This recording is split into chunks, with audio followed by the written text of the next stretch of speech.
Kali ini saya akan coba menjelaskan tentang gesekan atau dalam bahasa Inggrisnya disebut dengan friction.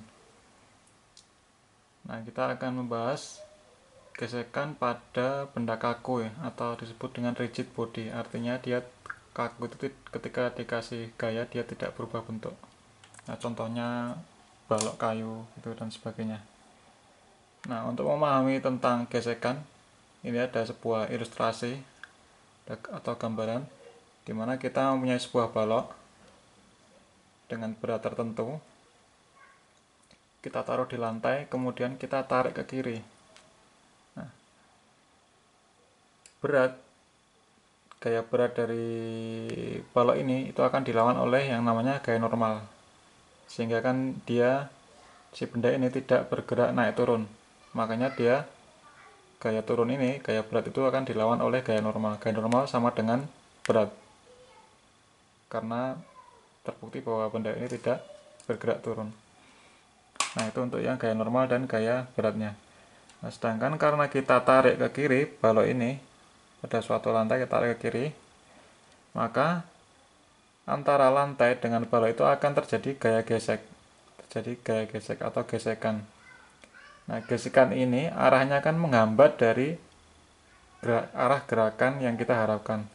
Kalau kita tarik ke kiri, kan kita mengharapkan balok ini bergerak ke kiri. Nah, karena ada gesekan,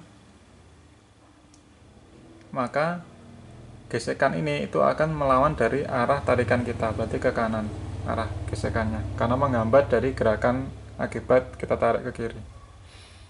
Nah, sekarang kita akan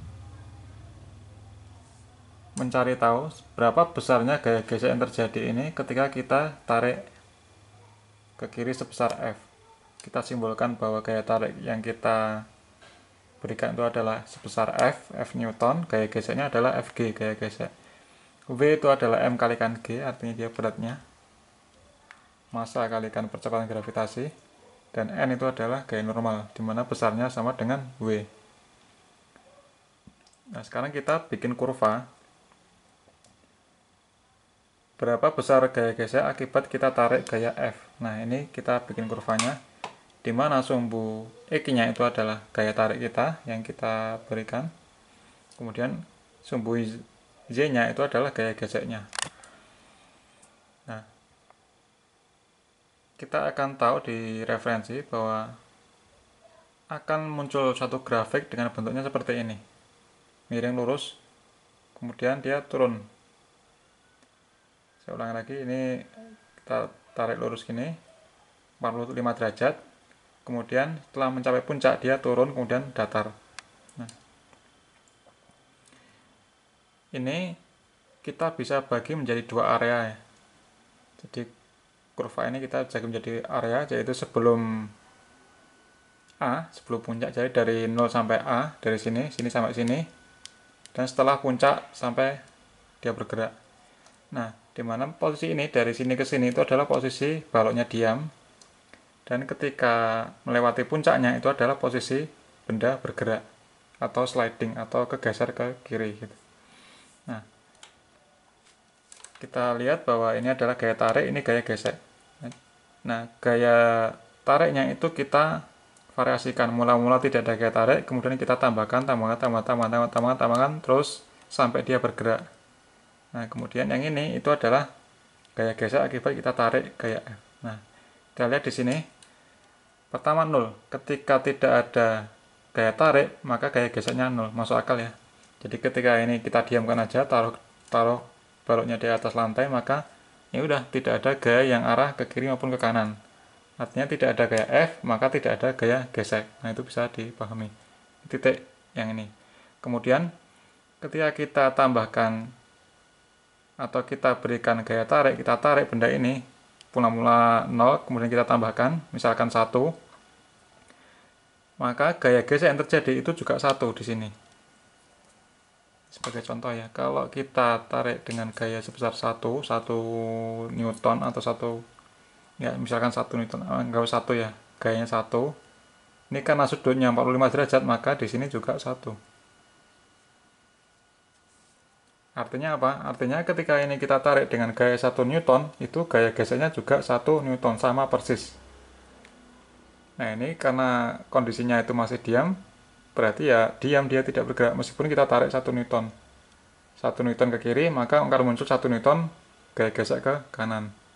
Bagaimana kalau kita tambahkan misalkan 2? Kalau kita tambahkan 2 Newton gaya tariknya, maka karena ini masih posisi belum mencapai puncaknya, maka gaya geseknya itu juga 2. Nah, ketika kita tambahkan 2 Newton, maka gaya geseknya juga 2, sama persis. Karena masih sama, maka akan diam, karena kan gaya tarik ke kiri sama dengan gaya gesek ke kanan, makanya 0 jumlahnya, berarti dia masih kondisi diam. Nah, begitu seterusnya, kita tambahkan, misalkan ini 3, ini juga 3, ini 4, ini 4, nah masih diam. Nah, anggaplah ini adalah misalkan 5, ini 5, maka yang A ini juga 5. Nah, apa yang terjadi ketika ini 5, ini 5? Ini posisi itu batas antara diam dan bergerak. Nah, jadi posisi kita tarik 5, itu gaya gesek yang terjadi itu masih sama dengan yang ini, berarti 5. Ini 5, ini 5. Nah, itu posisi yang A. Nah, bagaimana ketika kita tambahkan lagi, misalkan 6, sini 6. Nah, apakah gaya geseknya juga 6? Tidak, karena ini kita lihat di sini. Nah, ini adalah turun. Nah, ketika kita tambahkan 6, yang terjadi adalah balok ini bergeser ke kiri. Nah, ketika bergerak, maka gaya geseknya itu kurang dari 5. Karena ini turun kan, ini kan 5. Ketika ditambah lagi, sehingga ini bergerak ya, jadi balok bergerak, maka ini adalah turun sehingga kira-kira ini misalkan 4. Misalkan 4.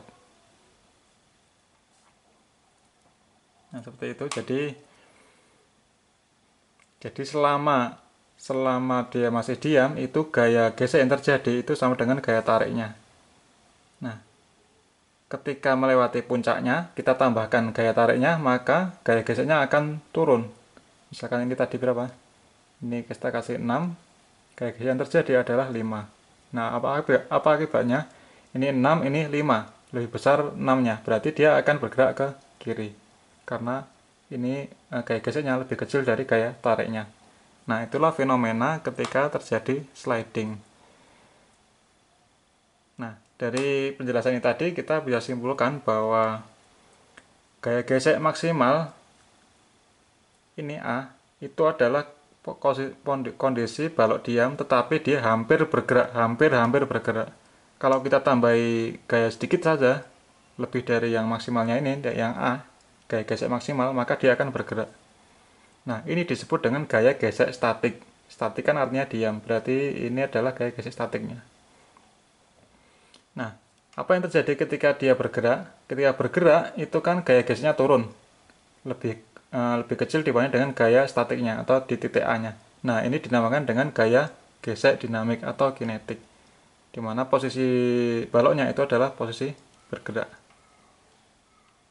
Nah, sehingga kita simpulkan bahwa dari O ke A itu adalah diam. Sedangkan dari A ke B itu adalah bergerak atau meluncur atau sliding.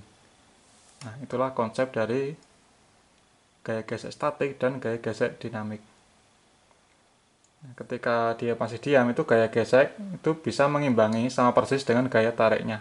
Tapi ketika dia sudah melewati puncaknya, gaya gesek statiknya, maka gaya geseknya itu akan turun. Sehingga menyebabkan benda bergerak. Nah, itulah konsep awalnya. Nah, sekarang apakah gaya gesek itu memiliki atau dipengaruhi oleh beratnya? Bagaimana pengaruh W terhadap Fg? Bagaimana pengaruh W gaya beratnya ini terhadap gaya geseknya? Apakah ada? Ya, ada. Tentu saja ada ini. Ini contohnya ini. Ini sama, ini gaya tariknya, ini gaya gesek. Gaya tarik, gaya gesek. Nah, pada kurva ini kita variasikan W-nya. W itu berarti berat ya. Berat benda atau tekanan. Misalkan ini satu, ditumpuk lagi, satu lagi, tumpuk lagi, satu lagi. Misalkan W1 itu dia 1 balok, W2 itu 2 balok ditumpuk gitu, W3 adalah 3 balok ditumpuk 3 balok. Nah, apa yang terjadi dengan gaya gesek? Nah, gaya geseknya itu akan berubah juga. Ya, tentunya yang berubah adalah di puncaknya ini. Gaya gesek statiknya kita lihat di sini. Ini misalkan yang W1 ini 1 balok ya. Ditumpuk 1 balok, saya kasih keterangan dulu.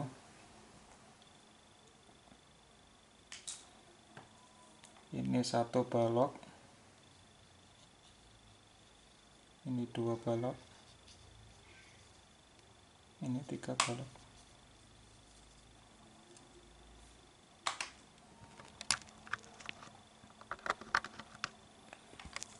Ini kita tarik, kemudian ini timbul gaya gesek. Nah, ketika 1 balok itu benda mulai bergerak. Ini kan batas bergerak ya. Setelah puncak kan dia bergerak. Nah, ketika 1 balok itu gaya geseknya lebih kecil maksimalnya di sini. Sehingga kita tambahi dikit aja dia sudah bergerak meluncur. Nah, sedangkan kalau kita tambah 2 balok, gaya gesek maksimalnya itu di atasnya lebih. Jadi untuk menggerakkan yang 2 balok tentu saja kita membutuhkan gaya yang lebih besar di sini. Di sini. Jadi kalau kita kasih gaya di sini,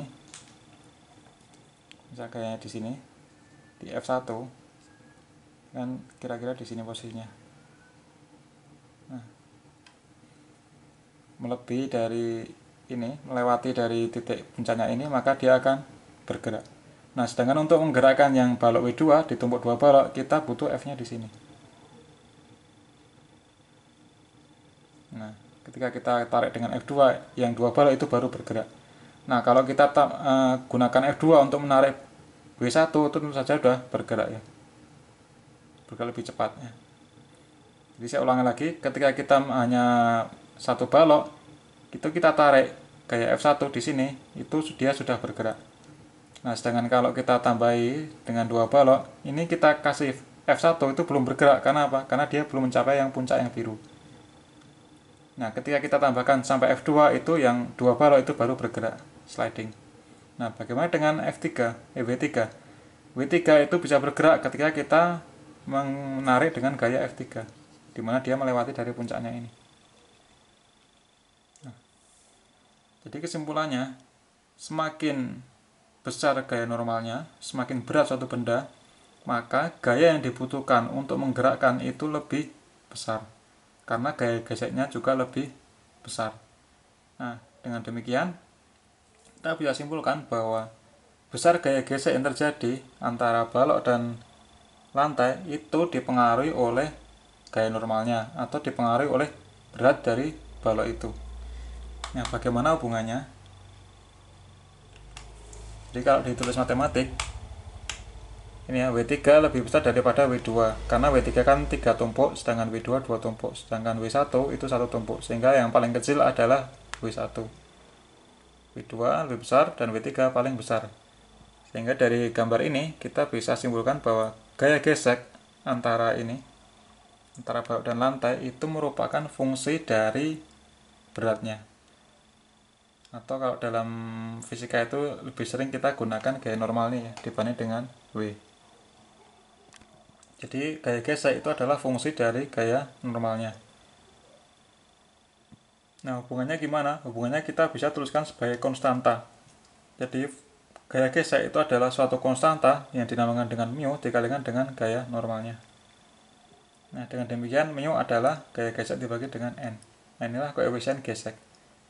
Jadi hubungan yang konstanta yang menunjukkan hubungan antara gaya gesek dan gaya beratnya itu dinamakan dengan mu. Mu, sehingga mu itu adalah, kalau ini dibalik ya, ini ke sini berarti mu Fg dibagi dengan n. Nah, ini adalah dinamakan dengan konstanta koefisien gesek dari suatu benda terhadap benda lainnya. Nah, sehingga saya ulangi lagi bahwa pengaruh gaya gesek terhadap gaya normal itu adalah mu. Ditunjukkan dengan satu konstanta. Kenapa konstan? Karena ini lihat bahwa ini ada linear. Sini linear, ini linear. Maka kita bisa simpulkan dengan suatu konstanta. Nah, lalu ini kan kalau kita pakai yang gaya gesek dan gaya normal, gaya gesek dan gaya tarik itu kan bervariasi. Ketika beratnya bervariasi, maka kurvanya juga bervariasi.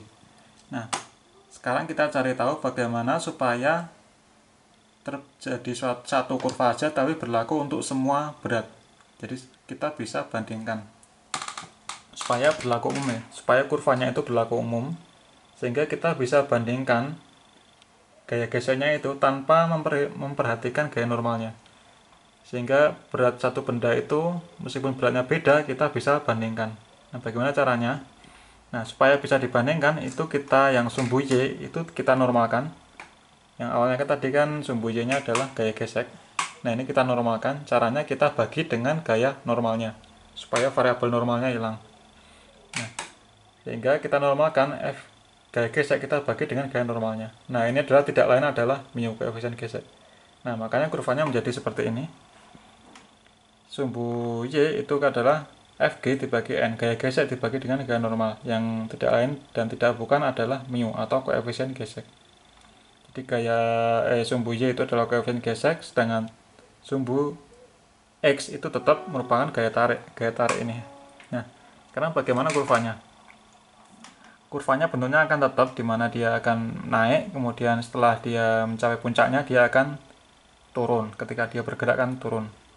Nah, puncaknya ini itu kita namakan dengan koefisien statik.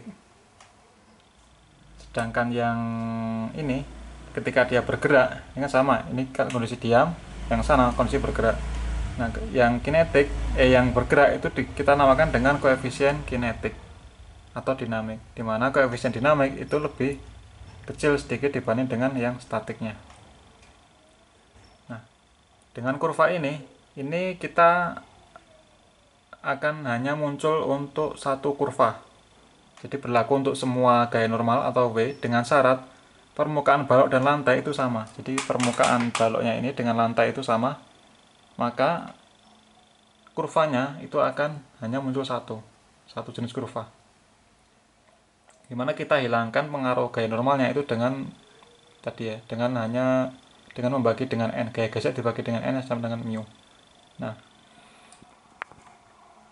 sama seperti yang kurva tadi, bahwa ketika kita tarik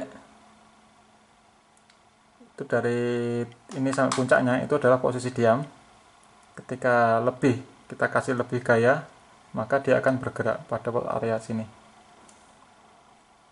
Nah, yang ini adalah diam, masih linear, yang ini adalah bergerak, artinya dia mengalami sliding baloknya.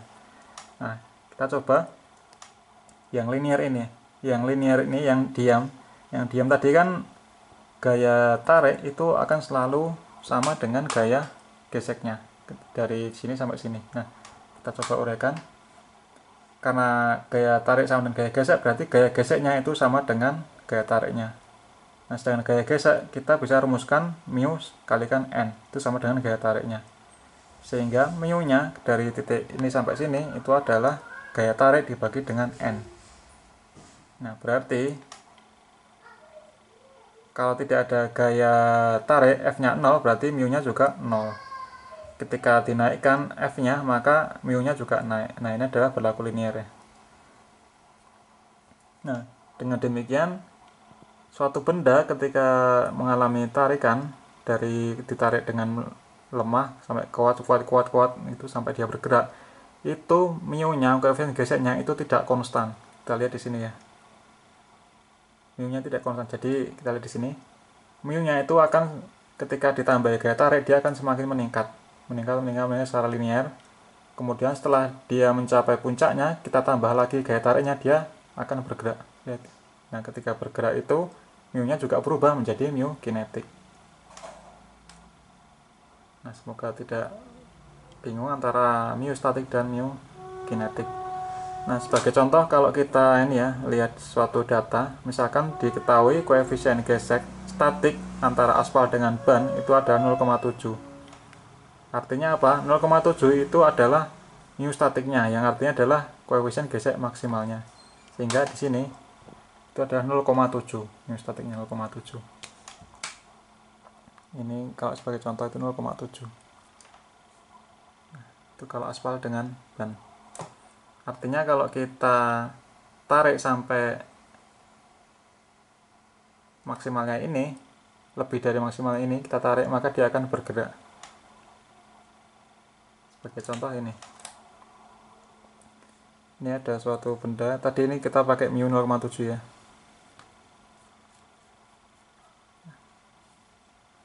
Ini kita tarik F. Ini misalkan ini 1 kg masanya. Nah, pertanyaannya, berapa F supaya benda ini bergerak? Berapa F supaya benda ini bergerak? Nah, kita tahu bahwa mu-nya statiknya 0,7, berarti ini V-nya, kita V atau N, ini kan V, ini N. Ini kan sama dengan V, sama dengan M kalikan G, sama dengan berapa? 1 kalikan 10. Anggap aja G-nya 10, berarti dia adalah 10 Newton.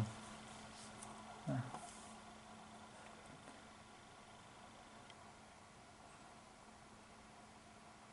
sekarang kita lihat berapa gaya gesek maksimalnya sebelum dia bergerak. Gaya gesek maksimalnya itu adalah 0,7. Berarti Fg maksimal, tulis ini Fg maksimalnya 0,7 kalikan 10 Newton. Berarti berapa? Dia 7 Newton. Nah, berarti gaya gesek maksimalnya itu adalah 7 Newton. Sehingga benda ini akan bergerak atau sliding ke kiri itu jika kita memberikan gaya lebih besar dari 7 Newton. Kalau kita kasih 8, maka dia akan semakin cepat bergerak ke kiri. Nah, bagaimana kalau kita ngasih gaya kurang dari 7 Newton? Kalau kurang dari 7 Newton, dia akan diam. Dan gaya gesek itu akan sama dengan gaya tariknya.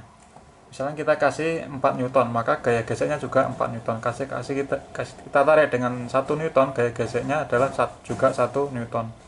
4 Newton ini juga 4 Newton, 5 Newton juga 5 Newton, 6 Newton juga 6 Newton, 7 Newton ini juga 7 Newton. Masih dalam posisi seimbang karena dia di puncaknya ini. Nah, ketika kita tambahkan lagi menjadi 8, nah ini adalah menjadi kurang dari 8, misalkan dia ini kan statik, misalkan kinetiknya misalkan 0,5 misalkan ya.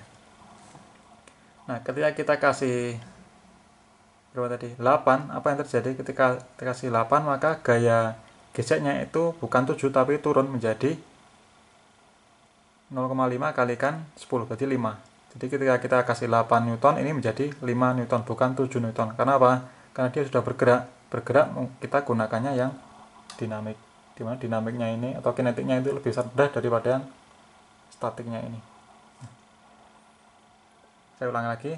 Jadi kesimpulannya, ini kita tahu bahwa ini 0,7 koefisien gesek statiknya maksimalnya, kemudian kinetiknya 0,5. Nah, sedangkan beratnya itu adalah 10 Newton. Sehingga gaya gesek maksimalnya itu adalah 7 Newton. Nah, dengan mengetahui gaya gesek maksimal, kita bisa tahu kapan benda ini bisa sliding ke kiri. Nah, kalau kita kasih gaya lebih dari 7 Newton, dia akan bisa bergerak ke kiri. Misalkan 8 Newton. Ketika kita kasih 8 Newton, maka gaya geseknya menjadi bukan 7 tapi adalah 5, karena mu kinetiknya adalah 0,5. 0,5 kali 10 kan 5. Jadi ketika dia bergerak, dia koefisien geseknya ada 0,5. Kalau kita tarik kurang dari 7 Newton, berarti posisi balok dia akan diam, karena gaya yang kita berikan, gaya tarik yang kita berikan itu akan sama dengan gaya gesek yang dihasilkan antara balok dan lantainya. Kalau kita tarik 1 Newton, dia gaya gesek 1 Newton. Ketika kita tarik 2 Newton, dia juga 2 Newton. Terus 4 Newton juga 4 Newton, 5 Newton 5 Newton, 6 Newton ini 6 Newton, 7 Newton ini juga 7 Newton. Nah, ketika kita kasih 8, ini yang menjadi setengah 5 Newton. Kalau kita kasih 8, 5 Newton. Kita kasih 9 juga 5 Newton.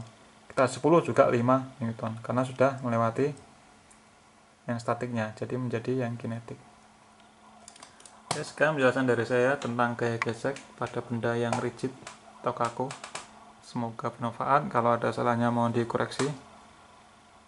Di video selanjutnya saya akan coba yang bagaimana kalau benda itu dia fleksibel, tidak kaku seperti ini. Nah, tentu saja akan lebih complicated mungkin ya. Kalau saya bisa jelaskan, saya jelaskan. Kalau tidak ya tidak tahulah nanti. Oke, terima kasih telah menonton. Sampai ketemu di video selanjutnya.